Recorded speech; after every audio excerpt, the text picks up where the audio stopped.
What's good, everybody? Welcome into Inside the Chip. Green Room with Danny Green and Harrison Sanford. Yo, it has been a minute, my friend. Yeah, I way can't too believe long. also it is, bro, it's August already. It's Something is August. going by quick, for sure. Yeah, the little one's almost a year old now. It's crazy. It's been a year. He's going to be a year this month. Oh, shout out to Win. Oh yeah, Yeah, when is his official birthday? the When's his 23rd. birthday? Kobe's birthday. 8/23. Oh, okay. 8/23, What 23. are you gonna do for your what are you gonna do for the birthday? No plans, man. We're not doing anything big. We have another wedding the day after. So I think we'll be in Houston with the in-laws, her family, and do something small. But ultimately that day we have to drive to San Antonio because we have a wedding the next day because my friends want to get Mm. married. The day after my son's birthday, I believe. How dare they get married on Wynn's birthday? And they knew about it. It's not like they didn't know about it. He set the date after knowing when he was born. It's like, bro, Yeah. oh well, uh, oh well. Also, before we talk about Team USA in the Olympics and going on to see France in the final, we'll talk about that matchup they had versus Serbia. Before we do that, I have to do this. I think this is the first time I'm going to do this on Inside the Green Room. I think this is the first time I do this in our 15 plus years of friendship, Danny. Okay. You were right. Oh, You were absolutely right. what about on this one? This is interesting. I don't think I've gotten these words from you ever. Presumed innocent is fire. Okay. Is Okay. absolutely fire. Well Okay. done. Bro, we got some show. I Well got another one for done. you. I got another one for you too. You know what I'm saying? Netflix is Okay. well, it's not on Netflix. Presume this one's not on Netflix. But there's a couple shows out there that are coming back and doing well. I think it's called The Good Girl's Guide to a Murder, something like that. It's a good one. I told you, I like Okay. British TV. British TV is a little bit better Okay. than The Good American Girl's TV. Guide to Murder. Yeah, Okay. a good girl's guide to a murder. So this young lady, she tries to figure out a murder, and it's a good one. So one season, 8 episodes. I think you'll like it. It's kind of very similar to Okay. Presumed Innocent. Yeah. Okay. I'll give it a whirl. It was hands down the best original series I've watched this summer. Granted, I will tell you this: I heard about Presumed Innocent before you told me, but because you put it in our group chat first, you get first dibs. So good work. Yeah, man. Well done. Usually, I'm very skeptical of what you put. Not to say that what you suggest isn't good, but I Mhm. want great. I want great Yeah, TV, and for Presumed sure. Innocent is, in my opinion, great TV. Well, you did So suggest The Boys, which well is a good done. one. So if you haven't seen Gen V already, Gen V is another one you need to go check out because The Boys is great I and need Gen a I V. need a I need a great one. Don't give me a good one. I need If you one want that to stay with The that makes you Boys, put 3 fire emojis. this Gen V so far I only watched the episode or two, but it's The Boys, a spinoff of The Boys. So the same writers. You're gonna get what you're looking for if you watch it. Okay. Okay. Yeah. Noted. Same All right. premise. But okay, I'll give it a whirl. With that being said, what I also have been watching is Olympic basketball, and I will say this: thank goodness for Olympic basketball because it's definitely kept the sports fans entertained this summer. And yesterday we got a hell of a matchup between Team USA and Serbia. Now, if you go back to the first 2 times they played each other, Team USA pretty much dominated the game. The third time in 3 weeks, a lot different. Serbia Tough to up do. by double digits. Yeah, Serbia up by double digits at the halftime, up by 11, up by 14 going into the fourth quarter. And Danny, it was a hell of a chore for Team USA to get the job done. They were trying to stop Nikola Jokic from running that perfect half-court offense as he always does. Bogdanovic was going off, Mhm. putting the three to the dome to Melo. Bogey. He was feeling super good about how he was performing throughout the majority of the game. Serbia, 5 threes in the first quarter, 5 threes again in the second quarter, 5 threes again in the third quarter. But I believe when 0 of 12 from the three-point line in the fourth quarter, Team USA really turned it up a notch, but they played with fire. Got to give a big shout out to LeBron James, his second Olympic triple-double. Joel Embiid, who had been getting criticized for his poor play throughout Team USA's run, but hit a lot of clutch jumpers towards the end of the game. His pull-up jumper was very effective against Nikola Jokic. And then Steph Curry My. He kept the team alive in that first quarter. If it wasn't for Steph, they might have been down 20 at halftime. The way he was going on. He was basically matching Serbia from the three-point line his damn self. It was an incredible game.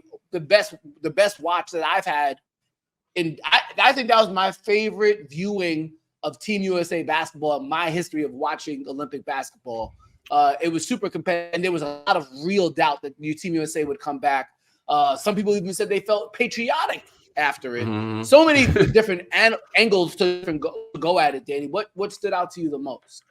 I mean, I think this was the wake-up call that they needed. And said playing a team, I guess you said 3 times previous. They played them a couple times. It's hard to beat a team 3 times. Third time in 3 weeks. Yeah. It's hard to beat a team. You know how it's the gift and the curse to be able to play to beat them. But naturally, human nature, you're going to be thinking in your mind, oh, we got them. Not going to be easy, but we got their number. This shouldn't be a hard matchup. But to beat a team 3 times, and for them, Serbia, seeing how they're playing against them, losing, figuring out, what angles, and just, how fundamental European basketball players are.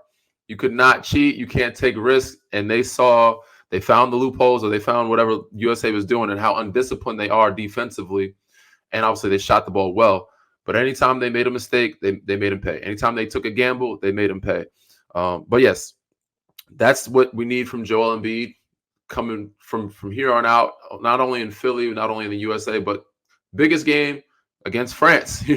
In order to stop Wemby or slow Wemby down, which I'll be talking about today some on other networks, is putting him in a post and putting the body on him, and Joel doing what he did against him when he had the 60-point game this past year or so, and AD doing the same thing. So they're gonna need him to be aggressive, get in the post, use his big body, obviously hit some jumpers, but he's gonna be super aggressive and attacking Wemby on that end of the floor, and he's gonna have to. He had an amazing game, 70 points against Wemby. I thought it was 60.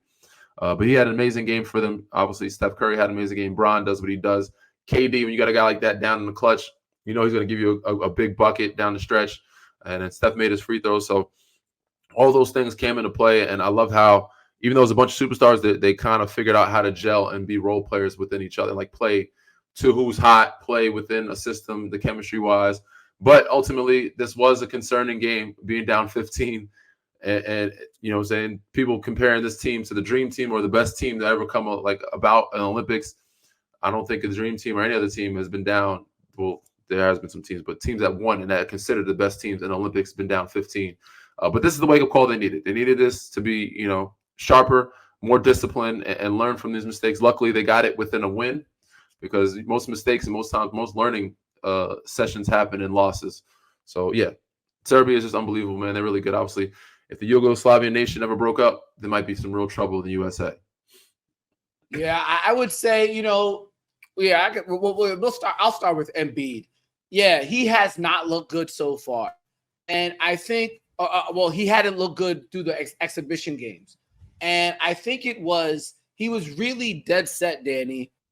Seemed as if on kind of operating how he did in Philadelphia, get the ball back to the basket. Pound the ball, try to draw fouls. And that's just not how you could succeed in FIBA basketball. One, the three-point line is shorter, so defenders can cheat a little bit easier. And in FIBA, they also allow more physical play. So you don't have defenders shying away from giving him contact. They're bringing contact as he's bringing it to them. And so he really was just throwing off the rhythm of Team USA. But what we've seen here in the past 2-3 games, one, he's done his face-up game a lot more. He'll take those 2 dribbles at the free throw line, pull up, boom, good to go. We've also seen him extend to the three-point line. He's hit 3 points from the top of the key, from the corner, and he's really just embraced how he has to play with this team to really fit in. So kudos to him for finding his footing with this team, because he's obviously talented. There was no question about just how does he actually fit.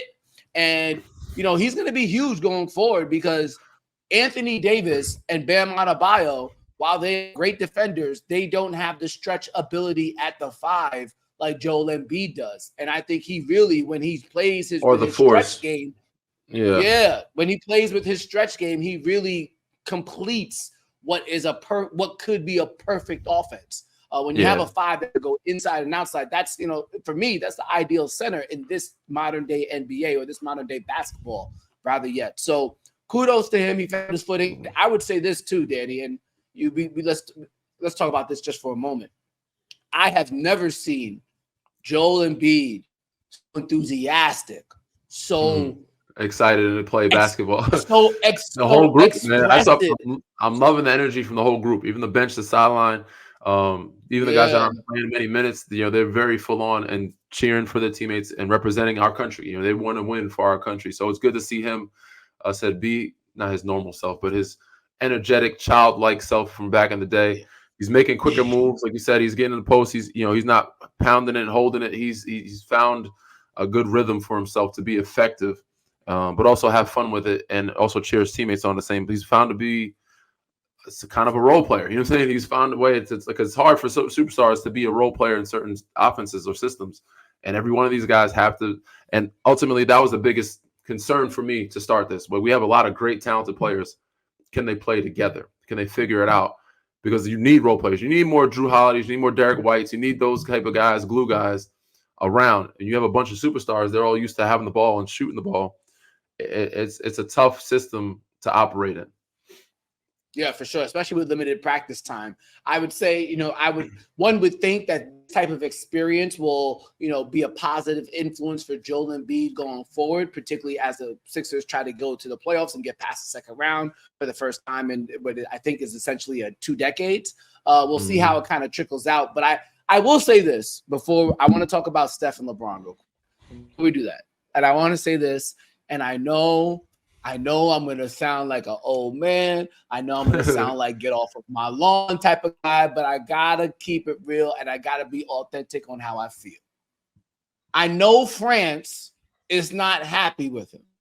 I know that. He had the French passport. He could have played with Team France. The games are in Paris. I totally understand why the French fans are routinely rooting against him.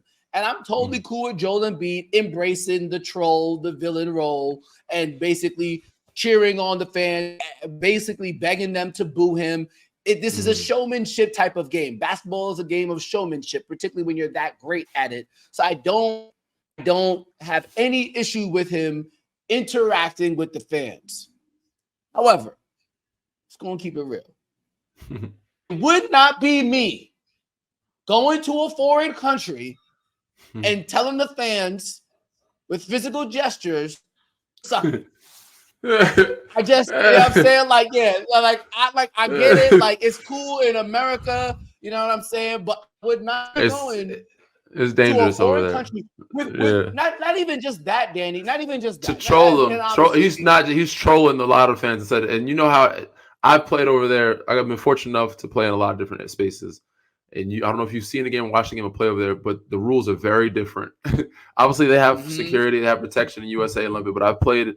It's a dangerous game being in someone else's city and trolling them and talking to their fans. They be throwing another country, and they might be throwing some euros at your head at the end of the game. So I've been in games like that where they're throwing stuff from off the court if you win that game, or even if you lose that game. But yes, it is a dangerous game to be playing, to be trolling another team in their country. Where the rules are very different. Yeah, well, security aside, I'll throw the security element out of it. It is what it is. I'm saying, put it like this: if I'm Grant Hill, extra fuel to the fire for a team. Well, France is going to have all the fuel they need because they're going to be playing at home. This is a rematch of the last Olympic gold medal game between it was U.S. and France last time. So they'll have all the fuel. I'm just saying, Danny, if I'm Grant Hill or if I'm the president of the United States of America, I don't want a player wearing Team USA on his jersey doing the suck it motion to another country. Like that's not a good look for the country. You know what I'm saying? That's just not, it's wild to me. If I was of French descent, I'd be like, yo, excuse my language, fuck Joel Embiid. Like, yo, you don't tell me to suck it. Like, that's crazy. I'm sure they already think that, but yes, this is added extra fuel to the fire. To if they're losing, somebody might be going out there like Pac and above the rim, like, yo, handle your business. You know what I'm saying? So that's not something that's dangerous games, dangerous grounds, bro. You don't want nobody coming after the game coming for your head top. You know what I'm saying? Like, I think it's one thing if you're representing the Philadelphia 76ers or you're representing some NBA team, but when you're representing the country like this, I feel like there has to be some type of decorum. Like some type of decorum. Like you could wave them goodbye, but like the Generation X Triple H sucking is probably one of the most disrespectful things and he's doing it multiple times. It's not even just like one off. Nah, he's not bashful. He's not a bashful guy. He's not shy. It's wild. It's wild to me. It's wild to me. But anyways, it is what it is. All right. Let's talk to other topics with Team USA. Obviously we have to talk about Steph and LeBron. They were fantastic yesterday. LeBron, he pretty much at this point he's probably going to win Olympic MVP. He leads the team in points, rebounds, and field goal percentage throughout this Olympics. I would assume minutes, but I'm not 100%. So, but I know think for minutes. A fact, points, and that's the one thing I was concerned about. I was concerned about his minutes because he's older, and I'm like, yo, you can't have this guy playing this. But obviously, he's not back to back. He's bionic, dog. He's bionic. Him playing 36 minutes, 32 minutes. I'm like, there's other guys out there that are really good too. You got Jayson Tatum, you got Anthony Edwards. Those guys can fill that spot. We'll talk about Jayson Tatum in a minute. We will talk about him in a minute. So, yeah, we will. Yeah. But yeah, the minutes is one that concerned me. So he's playing a lot of minutes, but he's playing at an elite level, and it's amazing to see the Captain America, man, leading the way. They get gold, man. It's some historic stuff, man. Especially for him, it's historic stuff. So this is a game that I'm very much looking forward to watching. I thought when LeBron, one of the interesting things that happened in the fourth quarter in the semifinal game, they brought Joel Embiid on this roster to score, but also to defend Nikola Jokic. And I thought it was pivotal and very interesting that in the fourth quarter, LeBron went to guard Jokic. LeBron was the primary on Jokic. Jokic had to guard him, and LeBron was giving him all he could physically and trying to. LeBron was stonewalling Jokic in the post when and where Joel Embiid was struggling at times. Now Joel Embiid was able to cheat off of his man and really added pressure to Jokic on those post-ups when LeBron was guarding him. But I think that was a pivotal change in what happened. And I think even just LeBron, you've played with LeBron before, Danny. Mm-hmm. When LeBron does certain things, you can speak to it better than I can. It probably inspires, it probably motivates, it probably 100%. There's a certain thing so much more that trickles down. When you see LeBron, when you see LeBron take the Jokic, triple effect goes throughout the whole team. Everybody see him dive on the floor. It's a ripple effect, man. And that's the biggest thing. And I was talking to other players about superstars. You're as good as your leaders are and how they lead, not just how they play, but how they do little things off and on the floor. They're diving for loose balls. They're into the game. They're showing energy. You need that. That's a ripple effect. But I think Bron has guarded Jokic before, so this is everybody knows kind of the best way to guard Jokic. Just have a big guard front or a big front, another big. That's the Rudy Cat situation. They're saying the reason why Minnesota plays him so well, you have a bigger guy, weak side. AD, they can help protect the rim, or they can play the backdoor passes, lobs with Aaron Gordon, same with Serbia, but also they can be weak side to block a shot. Bron could front him, fight him, make him go to the basket, and you got Joel or AD weak side, which makes it easier for them. They don't have to pound as much. They can just be weak side, guarding the paint. There's no 3 seconds in FIBA. And just being there, living in there, and also protect the rim, and also play back doors and not have to be out on the floor, because Jokic will be out on the floor. You have to guard him. It's harder for bigs to guard him and help protect the rim. And Bron has done that in the playoffs when he was with the Lakers, and they had him being primary defender, AD be weak side. So it's not a new thing to Bron, but it's huge seeing him bring that type of energy, that type of attitude throughout your whole. No matter if it's Olympians, regular team, but when he comes with that energy, man, it's a ripple effect throughout the whole group, and that just gives you an extra boost of energy throughout all your players willing to run through a brick wall for you when you see your star player doing that, especially at 40 years old. When I see LeBron, and LeBron picked up a foul, like Jokic just backed him up, and LeBron picked up a foul. But I saw LeBron go even when he picked up the foul, he's doing one of these. I was like, oh yeah. he was like, yeah. When he does his flex, it's hard. Everybody get super hype. He does little tantrums. Yeah. Little mean man walk. Like he got sent to his room on punishment. Like he got sent to his room. Yeah, it's been spectacular to see, man. It's been spectacular to see. I've thoroughly enjoyed what LeBron and Team USA has brought to the table. And finally, two more Team USA topics before we talk about the final. Steph Curry. He had been again. It's hard for anybody to get a to rhythm. look To get a rhythm. It's hard to get a rhythm, bro. And he's the type of guy who has an offense that's really run through him. Off the ball. And it's not just hard for him. I also imagine, Danny, it has been hard for his teammates because Steph is the type of guy that keeps moving. He's running when after he gives up the ball, he keeps moving, and he's not an easy play. Yes, he could be easy to play with if you're not a 25-point per game scorer your damn self. But if you're just a role player and playing around him, when you're also a star player. When you're also everybody, that's the biggest concern with Olympics. Everybody's used to having the offense run through them. All these guys have to adjust, including Steph and LeBron. Now, LeBron has the ball in his hands more. He's the captain. Ball in his hands more than anybody else. But everybody else is going to have to adjust. KD, Book, they all used to having the ball in their hands, especially Steph running the pick. They're setting screen. Joel Embiid ain't out there to set, Zaza Pachulia screens. Like AD is not used to setting, you know what I'm saying? What's the name? Kevin Looney screens. Andrew Bogut screens. They're not out there used to doing that. Give me the ball in the post or high post, Steph. You know what I'm saying? But that's what Steph's used to, running off. If you don't get it this one, he runs off another screen, runs off 3 other screens, and then everybody else plays around him. So it's hard for any one of those guys to get a rhythm. But he said, it was only going to be a matter of time before that guy caught fire. All it takes is one shot for a shooter. And for him, it barely takes that. So he walks in that gym. He's a threat. He gets hot anytime he sees the net or if he gets a free throw. It's on. That flame is ignited. Yeah, I thought it was a beautiful thing yesterday when Team USA saw that he started to get it going. Then you started to see Joel Embiid set a back screen for him. Like even towards the end of the game, set a pin down for him. So Joe, pin down quick action. It was like, okay, Joe, send the pin down. Okay, yeah. It was just like we know this guy. He's not just Steph Curry, but he's actually on one at the moment. I'm sending the screen for him. It's a beautiful thing to see. And again, when these guys are actually gelled and molded together and have time and have when they drop not to say ego in a negative sense, when they drop their egos and play team basketball, it is something beautiful to see. And that's what we saw. Now, with that being said, Danny, it was a lot of celebrations yesterday.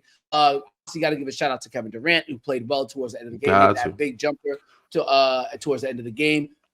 I will say this, though. It was very, very touchy throughout the course of the game. And Twitter was coming, or X rather yet, was coming for Steve Kerr. They were not happy with the rotations. They were not happy with a number of the decisions that he was making and not being able to, at one point, and I think this is going to happen against France, the Serbians put out a zone. And I think teams are going to put out that zone. AD and Bam are out there together. That's usually the second 5 has AD and Bam Adebayo in the lineup, and that's just not a floor stretching lineup. So the zone is about proper to put out there. With that being said, the biggest issue that people were having with one Steve Kerr, no Jayson Tatum minutes. And at one point, Danny, I was like, yo, if I'm Jayson Tatum, I'm happy I'm not playing because these boys about to lose. And I'm like, hey, I could just say, hey, if they would have put me in the game, he would have won. I'm out here as a clean here. But Team US pulled it off. But yeah, Jayson Tatum, absolutely no minutes. It's so crazy. Rotation. It's so wild, but I don't Especially know. If they're playing a zone with Bam and AD, you need a stretch. You got to put him in that Bam role minutes. You know what I'm saying? You got to put him as the 4, as stretching that floor. But watching this series, and I know he's a great kid. I know he's a great adult. Jayson Tatum's rooting for his teammates, but they're only waking up a monster. The next time he sees Steve Kerr, the next time this league sees him, he might have an MVP season. I think I saw Quinn Cook talking about it or tweeting that, Quinn Cook, DeMarcus Cousins, Dwight Howard, they had a podcast, had their opinions on the Lakers and USA and then AD, and then he tweeted something about the Olympics. I think they're waking a monster, man. And every time he sees every one of these guys' teams in the NBA, he's going for 50. So we might see him on a different type of time this year throughout the league. Different type of time, man. But it sucks, man. And this is what the Olympics, you can't play everybody. Tyrese Halliburton's a guy like, okay, he's okay with being in that space. You need more role players. You can't have Avengers all superstars. Somebody's going to be upset. There's going to be a lot, actually more than somebody. It's going to be a lot of somebody's that's upset they're not getting a lot of touches, the ball, or playing time. You only get about 15, 20 minutes a game for these guys. Maybe 3 or 4 shots, maybe 6 shots a person. It's only a 40-minute game. It's not a 48-minute NBA game. It's only a 40-minute game. And they only get 3 to 6 shots. Now you know what it's like to really be a role player out there. You get 6 shots, and you better make your first one. If not, like, it's tough. Joel getting pulled after 3 minutes. Now you know it. So these guys are not going to be okay with it. They're going to be upset. And I said, unfortunately for him, even though he's a great teammate and a great kid, a great man, wants to see everybody win, is rooting for his teammates. I know in the back of his mind, he's like, yo, this is great, but this is some bullshit. Like, there's no way I could win an NBA championship. You know what I'm saying? Like, damn near finals MVP, all NBA team. Could have been finals MVP. Could have been finals MVP. You know what I'm saying? Like, leading scorer, best player on the best team in the world, and I can't get 10 minutes. You know what I'm saying? 5 minutes, a half. Yeah, it's tough. But it's nuts. It's nuts. We're gonna see a different type of Jayson Tatum this year coming. That was that's and I said this when the first DNP happened as a Knicks fan. This does not make me happy because he is definitely gonna come back with the battery on his back. He's coming back with a vengeance. You know what I'm saying? He won NBA Finals. Not only that, Danny, he's also on the cover of NBA 2K25, which is a big deal, especially for somebody of his age. Like, this is supposed to, in his mind, like this is the summer of Jayson Tatum. That's what I would be thinking. You know what I'm saying? And now I'm like, not only did you piss him off, you also piss off Jaylen Brown. Yeah. Jaylen Brown not getting a spot. The only 2 guys from Boston that are decently happy is Drew and Derek. But you got a pissed off Jayson Tatum and a pissed off Jaylen Brown. Ooh, if you're not on that Boston team, the league is in trouble, man. The league is in trouble.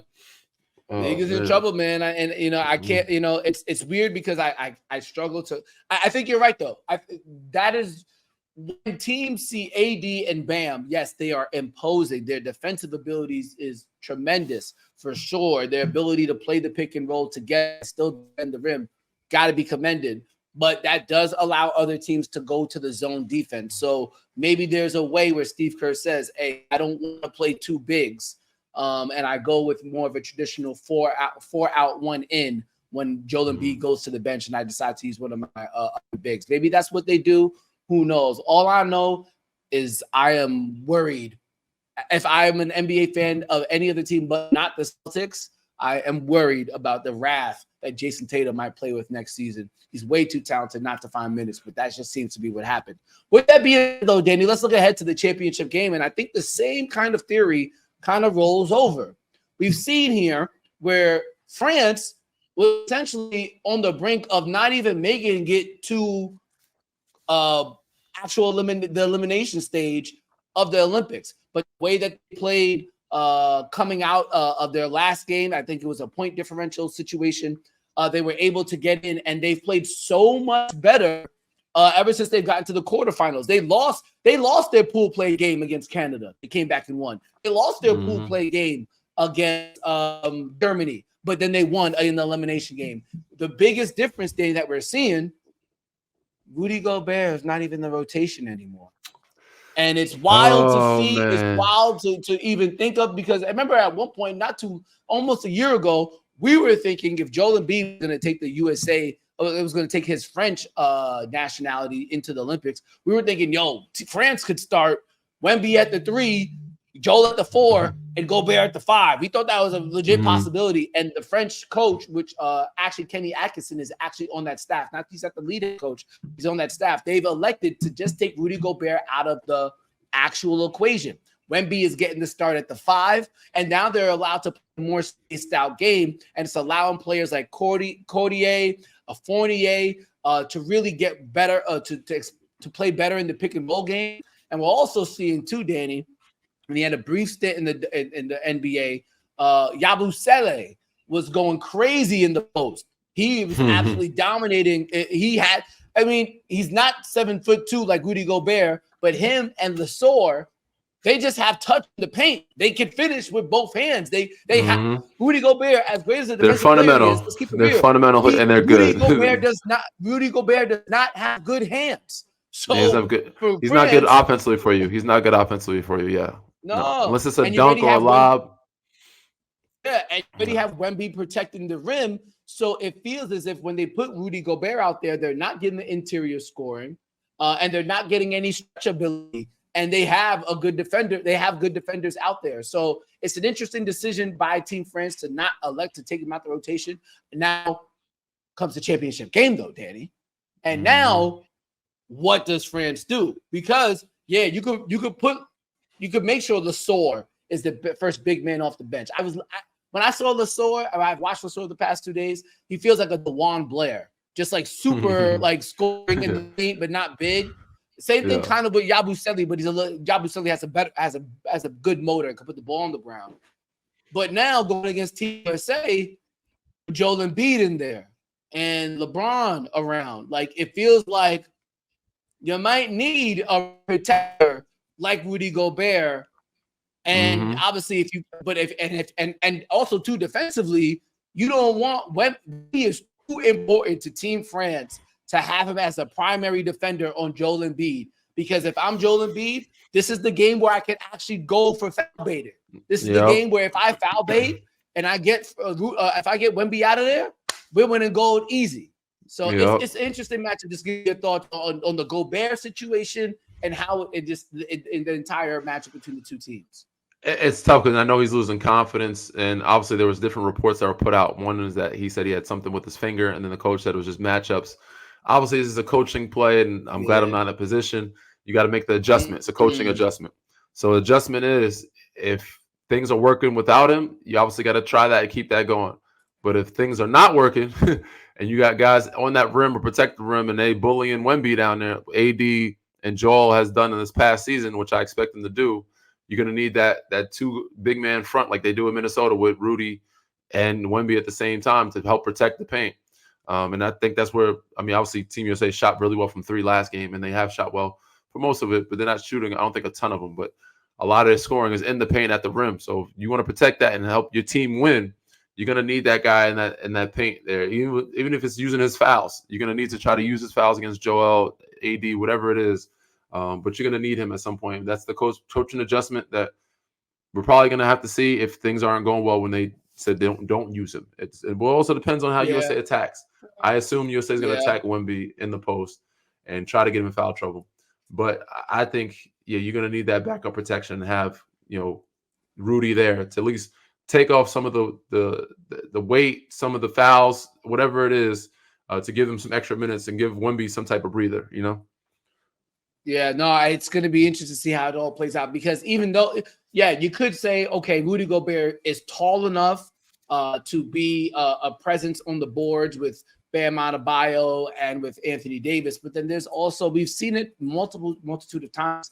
Sometimes the 6'8", 6'9" forward and that low center of gravity is actually a bigger deterrent than the 7'2", 7'3" guys sometimes because he can that the guy with the lower gravity can push person out of position. Hold his weight. And He can hold his weight. Hold his position. Lesor is a big body. Yabusele is a big body. It's going to be interesting to see how it all plays out. And obviously, there's the factor of the French crowd being there as well. Oh, the location is a huge factor. Huge factor. It's definitely gonna be some home cooking. And they're going to be up for this game. The whole country's going to be up for this game. All the players, they're going to hate Joel. Hopefully Joel can react to it in a good way. But you just never know. We've seen how certain atmospheres can change a player. Kyrie could never get to himself in Boston. So we hope that doesn't happen with Joel for the USA's sake. But it's going to be interesting. This is a game that I'm looking forward to watching, man. Yeah, it's going to be a fun matchup. Team USA going against Team France. We're going to be watching that, and then we'll come back with this pod after that game is over. Hopefully, they win the gold. I'll also be watching Germany versus Serbia. That happens on Saturday, 5 a.m. Eastern. It's an early-ass game. But I think watching Nikola Jokic and Bogdan Bogdanovic and Dennis Schroeder and Franz Wagner play for their country as a man who really loves, and I love basketball, I love seeing the other countries really play in these type of elimination or medal games because they play with a sense of urgency, a sense of pride that really shows the beauty in basketball when you really have your heart invested in it. It is something great to see when medals are on the line. I'll be watching that. We'll be talking about it when we come back on Inside the Green Room at the end of the weekend. For everybody else, for the rest of the weekend, though, hope you guys enjoy it. For Danny Green, I'm Harrison Sanford. You guys already know what to do. And if you don't, Read, then rate, let them know. Subscribe. Yep. Read, rate, subscribe, review. Catch y'all soon. Peace. Peace, y'all.